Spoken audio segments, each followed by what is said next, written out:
Hello and welcome. My name is Shannon Kemp and I'm the Chief Digital Manager of Dataversity. We'd like to thank you for joining this Dataversity webinar, The 3 Pillars for Effective Business Intelligence Governance, sponsored today by Metric Insights. Just a couple of points to get us started. Due to the large number of people that attend these sessions, you will be muted during the webinar.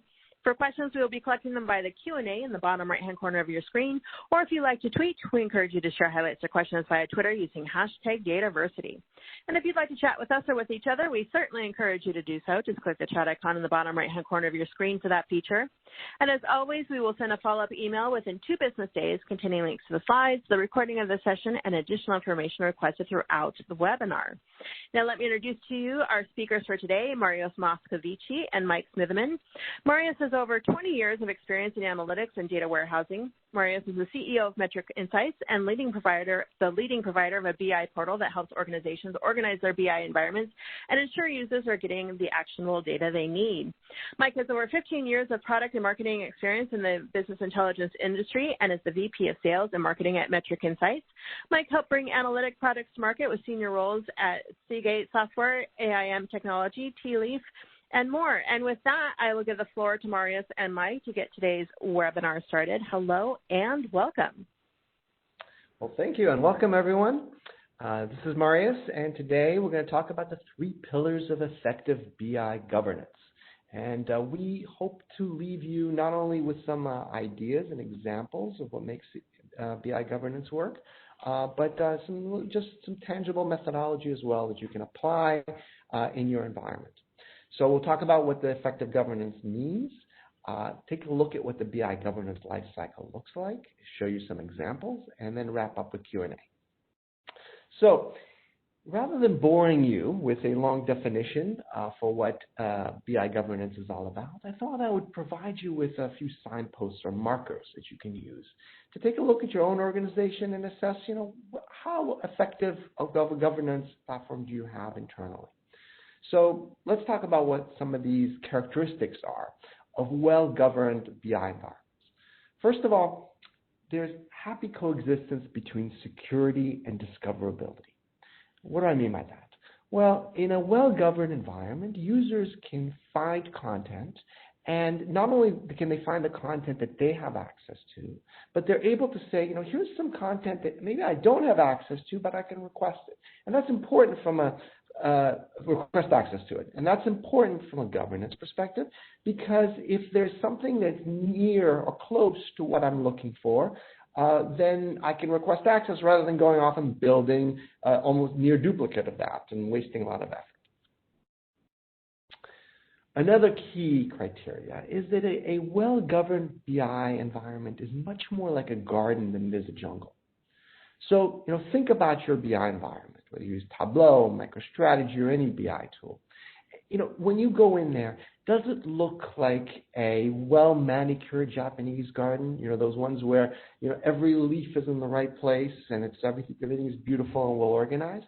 Or does it look more like a jungle with duplicate reports? There's version 1, version 2, version 3 of any given report. There's reports that are obsolete. When they were built 6 months ago or a year ago, they were useful, but since then definitions have changed, something's changed in the logic, and that is no longer presenting the right information.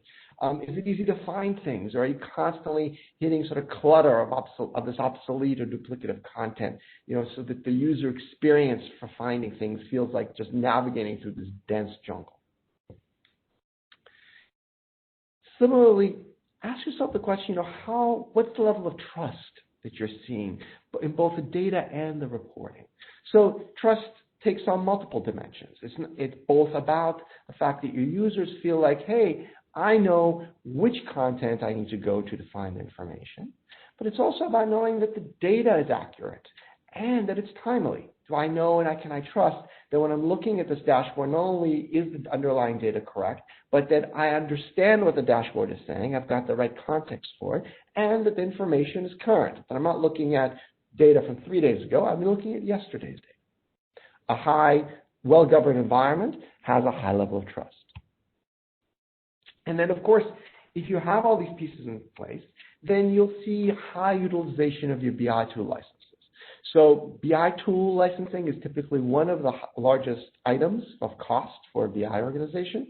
And yet, when we look at our customers and people in the industry, we find it's not atypical for organizations to see less than 50% of their licenses effectively utilized. And that's a real problem, right? That means half of your cost is going into nothing. So in a well-governed environment, there are tools in place to ensure that your licenses are going to the users that will actually use them, and there's dynamic provisioning and deprovisioning mechanisms in place to ensure that over time. And finally, the largest area of expense for your BI team, almost every organization, is the staffing, right? The team that you have. In a well-governed, effectively governed environment, what happens is that you have tools and the capabilities and the visibility to make sure that the BI team is working on those tasks that are going to maximize business value. In ungoverned environments, that's not the case. So, with this sort of criteria in mind, let's take a deeper look at what makes up BI governance and how to get to this state. So first of all, at a very high level, we should think about BI governance as two pieces of the puzzle that have to fit together, and they're equally important. Everyone always thinks about data governance, making sure that there is master data management in place, that the data is accurate, that the right ETL pipelining processes are in place, and that's incredibly important. But that's only half of the equation. The other half of the puzzle is analytics governance. Because no matter how accurate the data is, no matter how well structured and clean and pristine it is in your environment, unless you are visualizing it in a way that is consistent and provides the right context to your users, then your users don't necessarily interpret that data correctly. If you have 3 or 4 different dashboards measuring churn and they use slightly different definitions, well, it doesn't matter if the underlying data is consistent and clean. Your experience that you're giving your users is going to be inconsistent, and it's going to feel like they cannot trust the data. This problem is exacerbated in most large organizations because establishing this kind of governance across the entire BI stack is not just about, managing your Tableau environment or your Qlik environment, like a strategy or any given tool. You need to have a management strategy that works across a portfolio that's very broad, that has a number of different BI tools, also looks at SaaS offerings. Sometimes you've got things inside of your Excel spreadsheets that people are using, PDFs, various things that are where users are creating it on their own.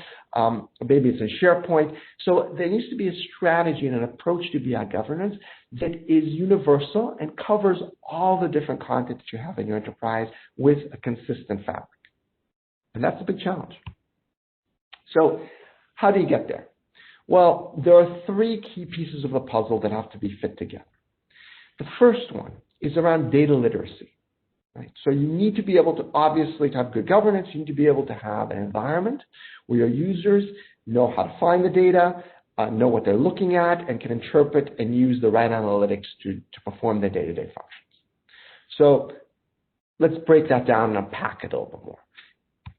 Data literacy at the beginning, or as a first step, is all about providing, first of all, single access point to all the information that you have, and then providing users with a tailored user experience. By definition, you cannot have data literacy in your organization if your users have an experience of going through that jungle. If you're throwing every single analytic and reporting tool at them in this disorganized fashion, if all the tools have different access points, different places where they go and search for the information, how can you expect your organization and the business users in your organization to be able to understand where to find the right information and to use the information at their disposal in an intelligent way? So unified access, highly tailored user experience that is aligned to the user's persona and the way that they use data in their journey within the enterprise is absolutely critical to be able to establish data literacy. Second item is to make sure that you're thinking more broadly than security. So again, you want to make sure that your users, with the exception of maybe a few small, highly sensitive pieces of content, that maybe are HR related and you don't want to make discoverable, most content should be discoverable. Most content should be such that if I'm looking for something, I can find that, oh, there's this piece of content, I don't currently have access to it, let me request access, and that goes through a workflow. That avoids a situation where where users are misinformed because they think something doesn't exist when it actually does, and it avoids the creation of tons of duplicate content. And so having a discoverability capability, very important, and powerful search to enable that is critical. And then having some way to organize, categorize, tag, and manage the metadata around all of your information, including documentation, is super important. So if your metadata is buried at the data level, if it's all at the table and column level, or it's inside of the reports that you've created, well, there's no way to establish data literacy in the enterprise. You need to be able to have a mechanism by which your users can not only find an analytic, but understand, what are the rules that have been defined to come up with these numbers? What's the key lineage information associated with this? How do I interpret this information? And so this is very important. One of our customers, said this to me the other day, that, the user experience that most people should strive for is that of a museum. If you think about a museum, maybe an art gallery you like to go to, when you go to there and you visit, you're not seeing every piece of art that they have sort of strewn around the place. They're not, there's probably 10, sometimes 100 times what they have currently on exhibit placed out there in the warehouse. But you're not seeing any of that. Instead, you're seeing the things that are thematic to the presentation, to the particular exhibit that they're showing, and you're seeing that in context. You've got those little placards that explain, what is this piece of art about? Maybe you're listening to an audio that describes it, that provides an interpretation. That is exactly the kind of journey that you need to create for your users with your data if you want to create data literacy within your organization and create governance. And then finally, certification is paramount. So if I'm using a piece of data, I need to be able to know, is it certified? Has somebody vetted the fact that this information is consistent with the other certified content we have in the enterprise? Who certified it? Who can I hold accountable to that? When was it certified? And is there a process in place to ensure that not only does content get initially certified, but there can be recertification in the right period when something changes? All of these pieces have to fit in place such that you can establish data literacy and build a foundation for proper governance. So with that, I'm going to shift gears for a moment and have Mike show you some examples of how you can achieve these goals using metric insights. Yeah, thanks, Marius. So I'm going to jump across here to the Metric Insights product. I'm going to, as Marius said, show you some examples of what we're talking about here. Obviously, thinking beyond the technology that we're using a little bit more, the process and the features that we're thinking adds to what Marius has been saying. So again, what you're going to see here is the Metric Insights platform. We've got it stood up in a typical enterprise that we see, where it's connected to a number of different reporting and BI technologies and ultimately sources of information across the enterprise. And as Marius said, sort of phase one of any sort of governance journey is really about understanding what you have today and having an effective way of cataloging that in one place for your users. So what you're looking at here is the Metric Insights interface. We're actually in the catalog view, and each of these tiles that you're seeing here is where we've published something to the catalog in a structured way. So you'll see that I've got content coming in from multiple BI tools. I've got some content coming in from SaaS applications like Salesforce. I've got some documents, some spreadsheets. Again, the intention is that we can bring together into a single place where we can start to organize, as you'll see in a minute, all the content that might be useful for the users that are out there. Now, if we start drilling into this, what does this ultimately mean? Well, let's take an example of this sales dashboard that we have in Tableau here. What's actually happening when an analyst chooses to publish this into the catalog? Well, if I click on it, effectively what's happening behind the scenes is we want to initially ingest any of the metadata that exists already for this particular report. So that might be simply things like what it's called, the description, perhaps things like, when the last time it updated was, All these things are things that we can automate through the plugin that we have into Tableau and that we want to bring in and surface to the users. But equally, we want to start thinking, as Marius said, if you think of the museum example, how do we start to categorize this content in a useful way for the end users?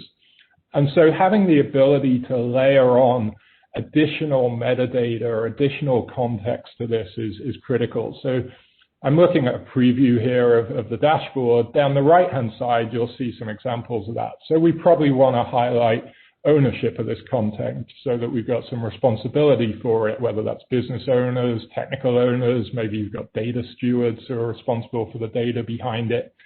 We want to highlight that, communicate it to the users so that they have a point of contact if they have questions. Maybe it's metadata fields that make sense, what's the business unit that this is targeted at, or does this contain personal information and we need to be sensitive to that, or lineage information, what's the source of this dashboard that I'm going to look at. So by pulling in this metadata, we can start to give the end user a picture of what it is that they're going to access here. And for the sake of the technicalities of this metadata could be manually added within the portal when I publish it here, or it could be synced up and automated with some of the tools that are out there today. So maybe you're documenting data in a Calibra or an Elation or simply an Excel or SharePoint list. We want to be able to pull that in appropriately and synchronize it, or again, add it manually within the tool. You'll see here, just as a point, that we're also collecting images of the dashboard for the user. So having an accurate visual preview of what the current version of the dashboard looks like, again, adds context to what I'm going to look at and gives me an indication of whether it's going to be useful for me. Now, if I drill into this piece of content, one of the things we're trying to achieve as well for the end user is giving them a consistent way of accessing content. So I now understand what this is. I don't necessarily have to want to figure out where does this exist in Tableau, how do I access it, how do I work within that particular tool.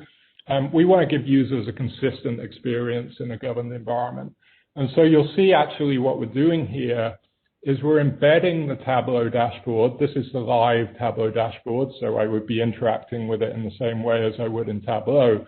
But we're embedding that within a consistent, wrapper or framework here. So around the edge is actually metric insights, and you can see more of this metadata around sort of descriptions and tagging that we've added.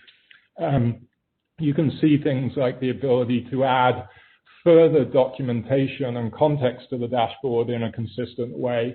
So here we might be tying in sort of release notes and definitions. If I click on this, it may take me out to maybe a wiki or a Confluence page, or we may be uploading documentation.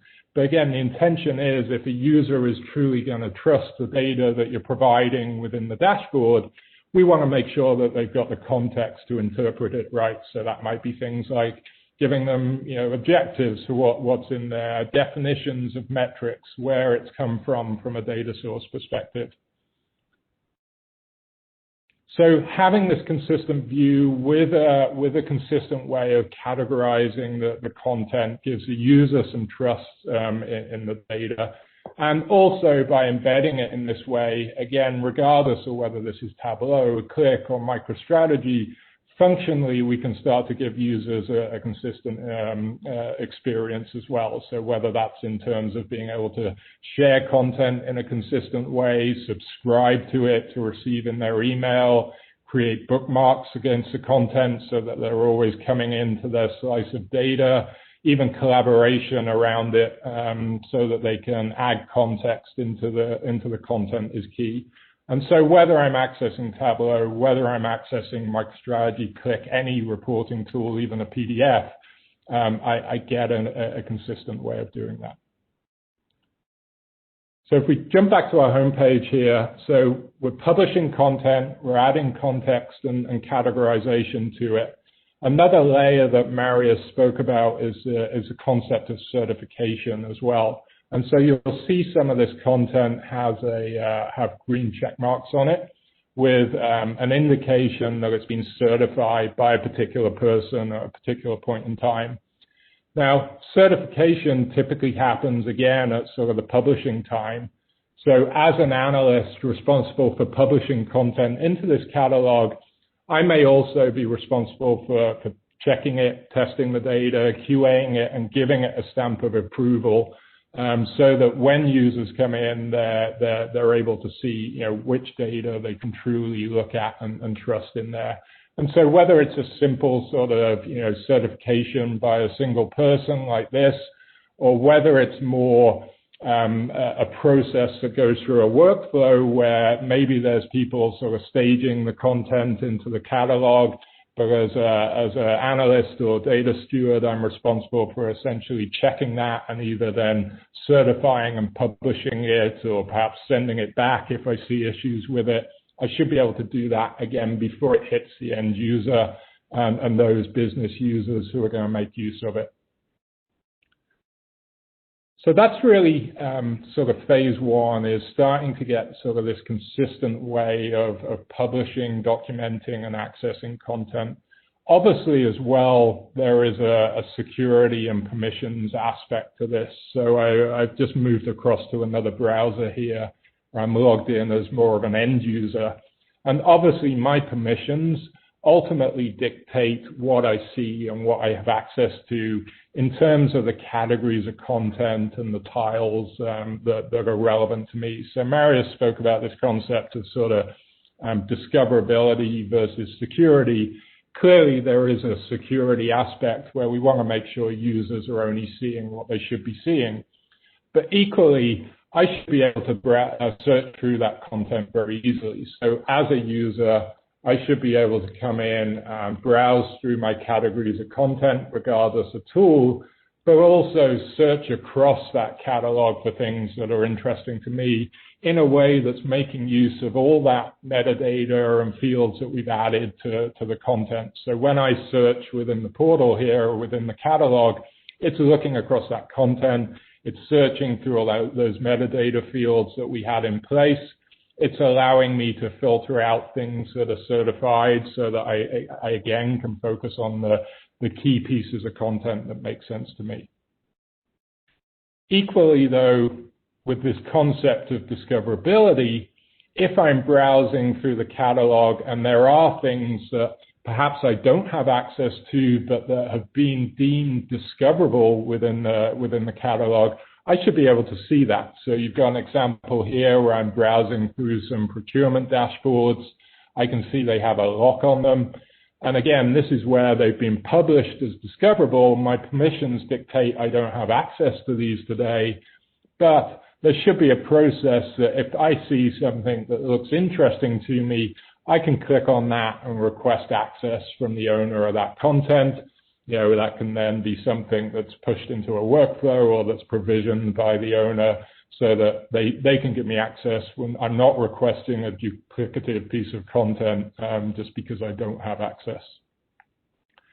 So that really covers this first phase. And as Marius said, again, single point of access, balancing that discoverability so I can search for things, utilizing the metadata and the documentation to add context, and making sure that we've certified the content that we really want people to be looking at. Thank you, Mike. And I think you got a sense from Mike's description that to achieve this, it's not just about technology. It's not just about having the right tools. It's a combination of aligning the tools with the right process. So you need to think about, what is the process that you want to be able to create data literacy within your organization? How do you cover those key touchstones that we covered? And then you can either use a tool like Metric Assessor, or you can roll your own solution that accomplishes that. So speaking about the next area, right, the next piece of the puzzle, it's all about optimizing resources. So here we're talking about managing the content, licenses, and people to make optimal use of the scarce resources you have to generate business value. So what does that mean? Well, if you think about the way that resources get allocated, what does your team work on? Which dashboards do you work on? In a poorly managed, or I should say maybe poorly is the wrong word, maybe in a less managed environment, what ends up happening is that whoever shouts loudest wins, right? So teams tend to go work on the projects that the business is yelling about, right? And that is, obviously input from the business is very important. You do want to factor that in very carefully. But just because somebody asks for something and they ask for it very strongly, and you built it, doesn't mean that you actually generated value, because it really is a function of how is that content used 6 months from now. And if not, then what was broken in the process that created that content? Did you misunderstand the user journey? Did the user misunderstand the requirement? Was there something else more fundamental? So is there a process in place that fine-tunes the selection process for what gets worked on, and then reinforces for the team the ability to know that they're working on the right things? That's very important. And what about the people who are not shouting, right? Exactly. That's a great point. What Mike just said, right? Sometimes there's something very important, high value out there, and in fact, it's just that that particular user does not happen to be very vocal. That's a great point. So this challenge is really about saying, okay, take a look at your BI content, your license spend, and the team time that you're allocating, and making sure that that actually generates usage and ROI, and that you understand what that is, can kind of go back to try to quantify and measure it, and then iterate on this process such that you're continuously improving. Governance is all about doing this process. So we want to share with you kind of a methodology for doing this. And if you look at this diagram, you think about the two areas you're trying to optimize, content and resource optimization. We maintain that you have a certain process that you should be following to make that happen. So the first thing you do always is, of course, build and deploy a solution. So, you implement a set of dashboards, reports, you put it out there, you train your users, you get in the system. But it shouldn't be a fire and forget. You shouldn't be building these things and then just immediately moving on to the next thing without coming back and reviewing and providing accountability around this. So the next step after that content is out there is to make sure you're measuring engagement. To understand, over time, what are the usage patterns for this content? Does it have a flurry of activity initially and then die off? Or is there sustained usage? Who's using it? All those things really inform a deeper understanding of how effective the launch of that content is and how that effectiveness is sustained over time. Based on this information, you may want to promote and purge content. So you might want to say, oh, well, doesn't look as effective, I'm going to remove it. Or, we should be having a very large community using this, but I only see a few users. This particular group doesn't seem to be engaging with it. Let me promote it to them and see if by bringing it up, into their email, making them aware of it, we can start boosting the engagement for them. That information, then that process of measuring usage, promoting content, taking a look at how effective that promotion of content works in terms of driving long-term sustained engagement, can then be used to optimize your BI resources, right? So you can look at focusing on the resource side, on the user side, and say, well, how are my users using my BI license? Which are the users that are not using it? They maybe have not used the license in 3 months or 6 months or 9 months, and even though I'm paying for it. How can I deprovision from those users, and that will reallocate that to users that actually will be using it? And then what's the mechanism such that if a user that has been inactive for a while can come back and request access? So making sure that there's a constant process to fine-tune and maximize usage of those expensive licenses. And then the same information should inform the management of the team. So taking a look at, what were the projects that we worked on 6 months ago? What kind of usage and engagement did we get from them? And what does that say about how we should select projects for the next 6 months? What are the areas where actually there's lots of usage, and as Mike said, people are not particularly vocal, but maybe we should focus in those areas because it looks like those might be ripe for further analysis. And where are we listening to the squeaky wheel but not getting sustained value? And then all of this kind of closes the path going all the way back to tracking usage. So based on that work that you're doing, based on the refinement, you look and say, okay, what is the usage and engagement for across not just the use case that I built 6 months ago, but across my entire platform?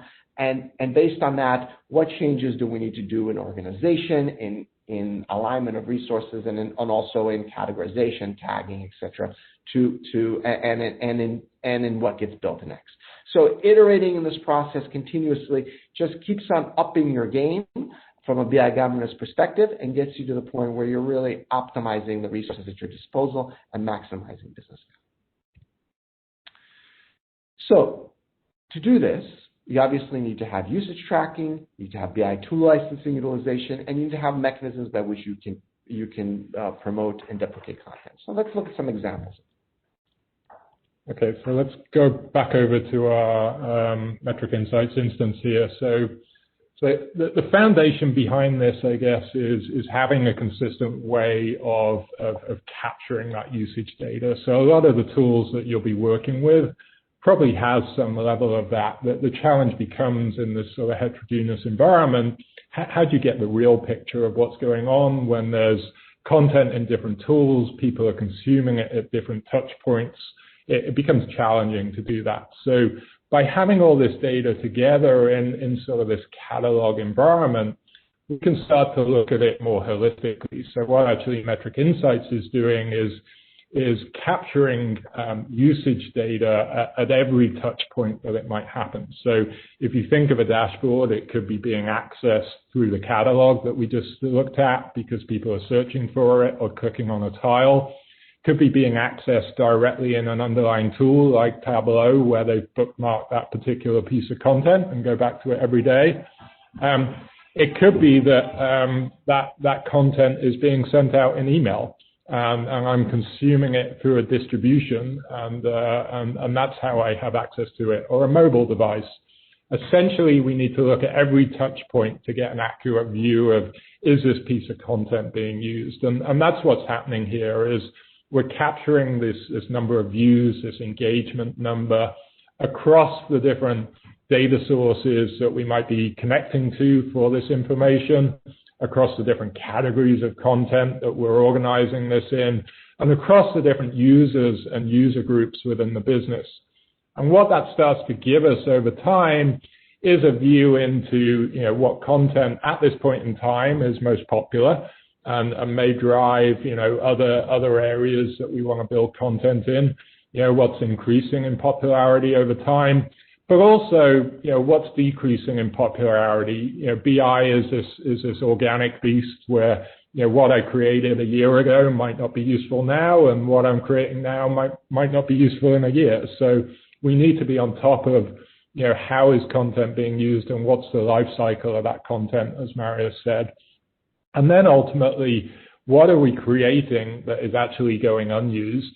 And for whatever reason, is it something that users don't know about that we should be promoting and shouting about? And maybe we set up a distribution from the catalog that sends this out as sort of a newsletter with new content that's available to users.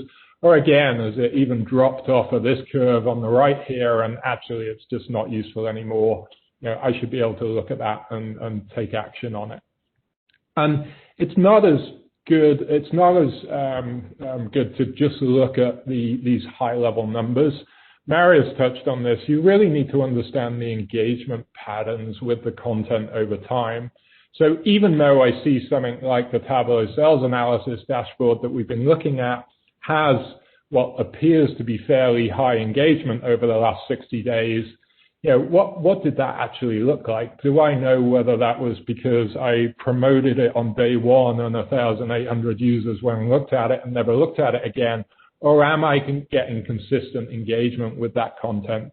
And so being able to drill into it and getting useful visualizations on that content, this is showing me this particular diagram, the report is in the middle. As users sort of bounce in and out of the diagram, it's basically showing me who's coming back in and looking at this content over time. You'll see a bunch of users drifting to the outside. Well, that's where they kind of looked at it once and then never came back in. So by understanding at a very detailed level how this content is being accessed, what those engagement patterns are like, I can start to make some intelligent decisions about what I do with it. Do I remove it? Do I promote it? Is it being used in the way that I would expect it to? So content engagement, looking at it from both a content perspective and a user perspective.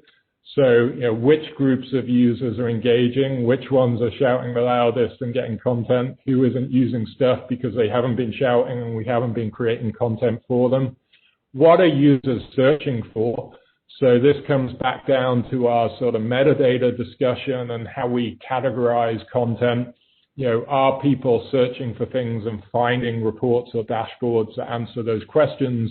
Or are they running searches that ultimately are not bringing back content, which may inform us how we tag or categorize things or what new content we create within the business? So usage is key, tracking that at the sort of macro level across all the different tools and content that you have out there.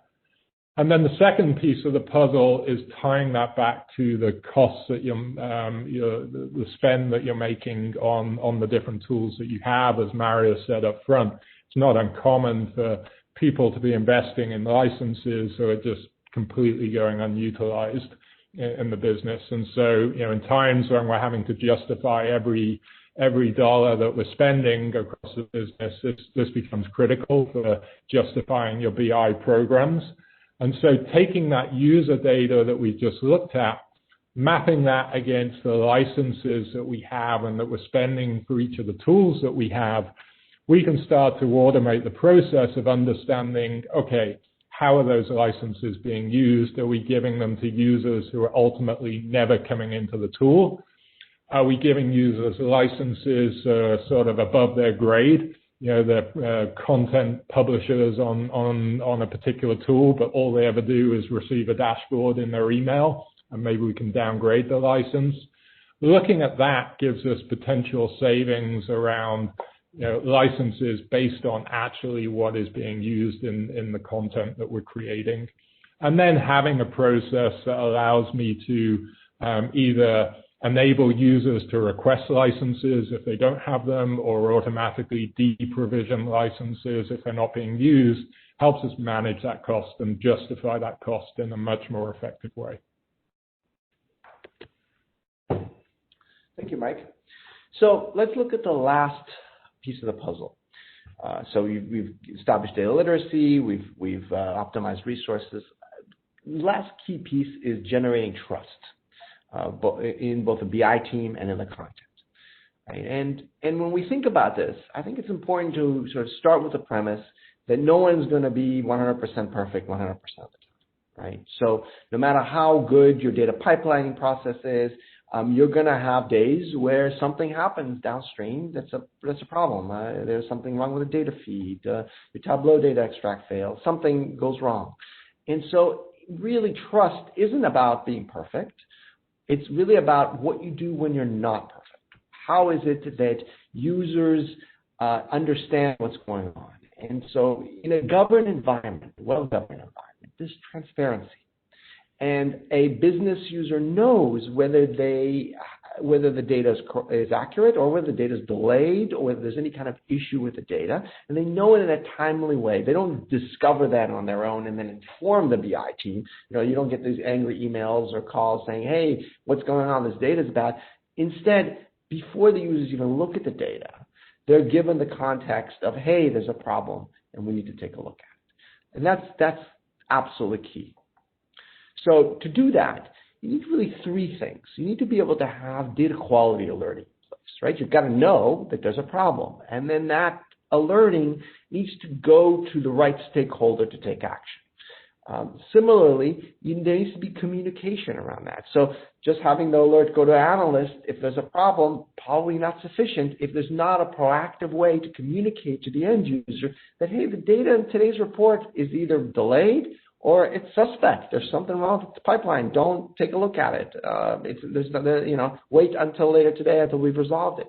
And then that messaging needs to be tailored. So, I can't, if I'm in a manufacturing group, I don't want to see a message about a problem with the data that's happening in finance. I need to just know about any issues that are affecting me and the content that I consume. So let's take a look at that. Okay, so let's go back to our browser here. So there's really two ways to think about data quality, I think, and a lot of times data quality is sort of thought out at kind of the ETL process, what's happening with my ETL, Is it getting through each of the steps successfully? But that doesn't always paint a picture that says the data is 100% correct. It might complete, but we missed out on a bunch of records or something for whatever reason downstream. And so in a governed environment, using a tool like Metric Insights, what we can start to do is actually tap into some of the data behind these dashboards and reports that we're pulling in. So in the Metric Insights world, we can actually use our plugins to start tracking different metrics. And those metrics might be sort of IT focused, but they also might be sort of the business metrics that may be an early indication that, if we track those metrics, a big change could be business related, or it could be an indication that something's gone wrong in the data. Anyway, either way, we can start to generate these time series metrics that allow us to easily automate the process of looking for outliers. So an example might be here where we're tracking the row counts, the number of records that are getting loaded into a table, into a data set that is driving that Tableau dashboard that we looked at right at the beginning. By tracking this on a daily basis, when the Tableau dashboard updates, typically we are getting a similar number of records every day. Obviously, there's fluctuation. But by having Metric Insights in this case perform some automated statistical analysis against that time series, anytime we see outliers such as a drop here where it looks unusual and it's outside the norm, we can use this to start alerting people of issues. And obviously that might be something like sending an email to the analyst, the person responsible for ultimately the dashboard or the data behind it, to say, hey, something has happened within here. But also it's to Marius's point about driving then a process that ultimately communicates this to the end users. So it may be that this alert actually sort of stops the press, right? We don't go and update the Tableau dashboard in this case because we know there's probably something wrong with the data and we want to take a look at it. So we stop the update, but we also, if we jump across to our other user here in Avery and our other browser here, we also might want that alert to automate a message into the catalog or the portal of any users who have access to that particular Tableau sales analysis dashboard to say, hey, we found some issue with the data that's sourcing this within our warehouse. It's failed. It's under investigation, whatever the custom message is that makes sense in your environment. And having that automated so that users now coming in can immediately see, okay, something's going on. I probably shouldn't just look at this dashboard and be able to completely trust it. That message, often is automated. Obviously, it could be manually added as well, but ultimately it's about communicating that back to the user. And so whether it's, using sort of IT metrics like we've looked at, or just ingesting perhaps the business metrics from that dashboard, so sales data in this Tableau dashboard, maybe we want to track the business metrics and use these as a way of determining whether there's an issue with the data. Just because there's a drop in sales in a particular region doesn't necessarily mean that that's 100% accurate. Maybe it's an indication that the data load on that day was incomplete. And so rather than sending this to my Canada regional manager and saying, hey, what's going on? And then him coming back at me and finding out that the data isn't complete, I can check this before it goes out to him and or her, and we've got a better relationship around that. So using data as a way of ensuring quality, using automated analysis as a way of ensuring quality means that we can start getting that trust back with the business users. And just to add one thing to what Mike said there, that message could just as well also be telling you about delays. Right. So maybe the data's fine, but perhaps it's running behind schedule. You can generate a notice, and that creates trust because users then don't go in and start looking at the dashboard only to realize that, oh my gosh, I'm looking at data that's actually old because it didn't refresh today. So just to wrap up, as far as what we've shown you, is we've shown you the key pieces that we believe need to be in place to achieve BI governance, an effective BI governance, right? And once you've put these pieces in place, you can establish that happy coexistence of balance between security and discoverability. You can transform the jungle into the garden, declutter, clean up, organize, catalog, put in your extended metadata, make it a museum that people love to visit. Establish trust in data, both in data and reporting, as we've shown you with transparency and alerting and proper governance around the pipelining of data all the way into BI tools. That and all these things in turn can provide management to increase utilization of your BI tool licenses and make sure that the spend is going in the right place. And then all the usage and analytics across all the BI tools that are within the ecosystem and what happens as you promote and track engagement around that can inform the BI team to make sure that they're in fact working on the right projects in the right way, such that they are generating solutions that have sustained business value. So with that, let's open it up to Q&A. Yes, sir. Mike and Marian, thank you so much for this fantastic presentation. We've got a lot of questions coming in for you both. And just to answer the most commonly asked questions, just a reminder, I will be sending a follow-up email by end of day Thursday with a link to the slides and the recording, along with anything else requested throughout the presentation here. So diving in, so how does BI governance relate to data ops? It seems objective of BI governance should be a data ops capability. So I think BI data ops is a part of the governance, BI governance solution. So again, going back to that slide that we looked at, where we looked at the fact that BI governance is not just about data. Clearly, without an effective data ops infrastructure and without tool set and the proper level of quality checks and pipelining and all the technologies that are typically going into that data ops infrastructure, you cannot have properly governed environments. So I would characterize that as a prerequisite that you have proper data ops. But we should also recognize that while it is necessary, it is not sufficient. Let's see what else. Should I go to the next one? Oh, great. So should certification apply at the quote-unquote data or the BI report? Where should certification be applied? Oh, that's a great question. And I think it really, some of this depends a bit on the organization and how you look at it, but and how people work with the data. But generally speaking, we find that there's different kinds of certification. So the data sets that you're working with to build a report, oftentimes the certification there, and that certification is denoted by the individual who's in charge of creating that data set. So whether that's a Tableau data set, a view inside your Snowflake environment or Teradata, whatever, the person who created that logic can apply certification to that data set to say this logic is applied in a way that is consistent with our published business standards and rules for the metrics that are being displayed here. That's one level of certification.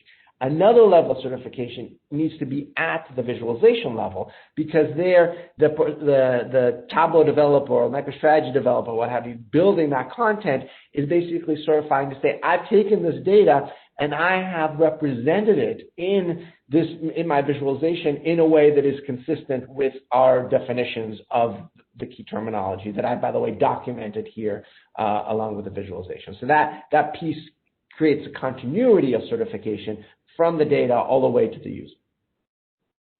And how often should I recertify something? Yeah, so that, again, depends upon the data. So we've seen situations where, certain kinds of content can just be certified once and maybe revisited once a year, or, in some fairly infrequent basis, just to make sure that changes have not happened in core business logic. There are other dashboards that maybe represent, for example, for banks, that might represent financial statements. Things, what are my results for this quarter of this year? That might need to be, if it's a monthly financial report, you might need to recertify it every month, such that you know that you're looking at results for the prior months that have been fully vetted through an internal audit process. So it really depends on the data, the nature of that information, and what does the user, the end consumer of that data need to know, and how frequently does that need to be reset? So you can really look at it on a case-by-case basis. And how, for example, can analytics governance be used in a national statistics office where you conduct household survey analysis and to analyze the data and the publish? I mean, I think it's the same kind of approach as you would have in any organization where you've got a large amount of data collection, and we've seen sort of similar issues in pharma and other places. And that what you're looking for in that situation for around analytics governance, first of all, at the data level, you're looking for anomalies that might reflect issues of data collection, right? So whenever you have a dispersed way of collecting data, you're looking for situations where there's any kind of anomaly across the various dimensions of that data that might indicate a collection issue. And so that's sort of tier one. And then tier two, once the data has been validated, then it's a question of how is that data represented? Where are there multiple visualizations that are represented? If so, are they representing it in a consistent way? What kind of governance have you put in place to ensure that there is consistency across representation to the audience, whether that's an internal stakeholder or external stakeholders that are viewing this in some kind of a portal? And then finally, what is the type of documentation that you need to provide those stakeholders to foster data literacy to create the necessary level of context? So is that definition of, what does this term mean? Does that live consistently all the way into the visualization and the documentation you provide of that visualizations to the user so that they're interpreting the data correctly? And that seems like a scenario where recertification probably happens quite a lot, right? Yes. Because the data is being collected and could be very different every time, right? Versus, it's just a standard feed that's coming from this system. And, once I know it's right once, then I'm pretty confident with it. That's great. Exactly right. And in fact, in some of these situations, what we've seen is an automated decertification process, right? So as Mike said, when the new feed comes along for the next month or the next period, once that feed has been applied, that content gets decertified. It gets moved into the workflow where it has to be then recertified through those kinds of process. So it's not a one-size-fits-all. It's take a look at the data, how is it consumed, how is it changed, and then come up with the right certification and governance flow that is tailor-fit for that particular use case. And there's a lot of question here about API integrations and a list of tools that Metric Insights works with. Yeah, so we have a whole bunch of plugins. I'm seeing SSRS here. We've worked with that. I have to check on Encoder. I'm not sure. But if you go to help.metricinsights.com, you'll see a bunch of our plugins. We are expanding our plugin list on a daily basis. Half our development team is working on plugins. So as customers request them, we're building new ones. So it's an ever-expanding list as well. But our ultimate goal is to be able to connect to any source of BI in your organization, as we've spoken about. So if we don't have it today, we can have it, and we have a lot today. I love it. So, and if you put the link in the chat or send me the link, I'll make sure and get that out in the follow-up email as well for everybody. Sure. Awesome. So I think we have time for a few more questions here. So while I believe BI governance is considered as part of a data governance program, an organization could start their governance initiative by simply focusing on BI governance first, rather than try to boil the ocean. Do your clients do this? Yeah, absolutely. Right, and I think that's the right approach. I mean, we've given you kind of a fairly comprehensive view of what BI governance is all about, but I want to make sure that by all means, we're not suggesting that you have to do it all at once. And in fact, I think that's usually the wrong strategy. It needs to be typically a crawl, walk, run. And you need to look at that spectrum of, as we presented, kind of what are the different dimensions across which you're working with. You need to prioritize and see, where are the biggest pain points in your organization? Are they around data literacy? Are they around trust? Are they around, kind of the notification, things that we showed you? And I think then prioritize where you want to focus on accordingly, right? So maybe start by pulling it all together, or et cetera. Mike, you were going to say something? Yeah, I think it's a good point, because I think data governance is kind of the hot topic if we put it in that sort of term. In that organizations are spending money and buying tools to try and figure it out at the data level, and that's a big beast to sort of deal with. That, oftentimes it never sees the light of day in terms of what you're sending out to the end users, and a way that a lot of customers have succeeded is to really approach it from the report and analytics perspective.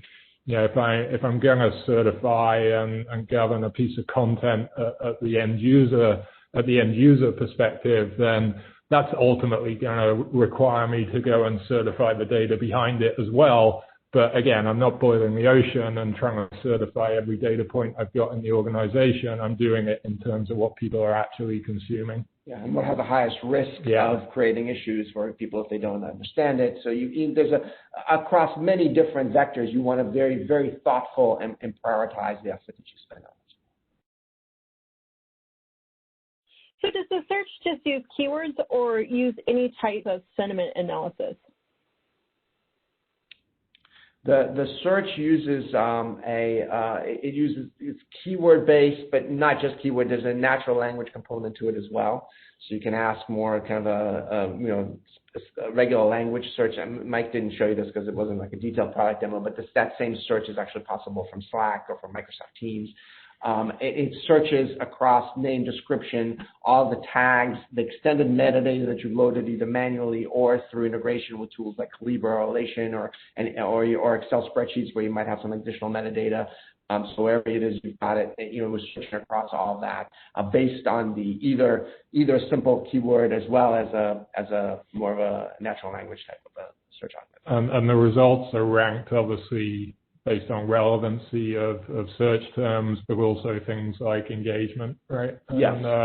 And popularity of content that's coming back in the search. I wouldn't say sentiment per se, but it does take into account sort of user interaction with the content as well when it brings back the results. All righty.